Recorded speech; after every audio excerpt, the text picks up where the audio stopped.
आपण पाहताय महाराष्ट्र खबर न्यूज।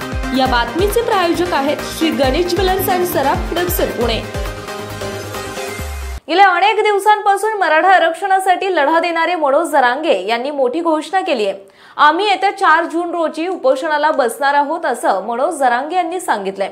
येत्या 4 जून रोजी जरांगे नारायणगडावर सभा घेणार आहेत। त्यानंतर 4 जून रोजी ते उपोषणाला बसणार आहेत। 4 जून हा मुहूर्त वगैरे काही नाही, स्वतःच्या लेकराला न्याय देण्यात आम्हाला आनंद आहे असंही यावेळी जरांगे यांनी सांगितलंय।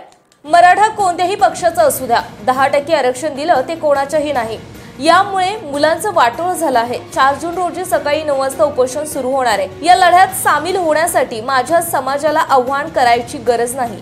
लोकसभा निवडणुकीमध्ये मी नाही, आम्ही कुणाचा प्रचार केला नाही, कुणाला निवडून आणण्याचंही आम्ही आव्हान केलेलं नाही। आमचा महाविकास आघाडी आणि महायुतीला पाठिंबा नव्हता।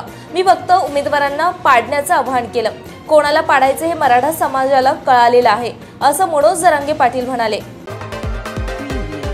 आपण पाहताय महाराष्ट्र खबर न्यूज। या बातमीचे प्रायोजक आहेत Shri Ganesh jewellers and Saraf production Pune.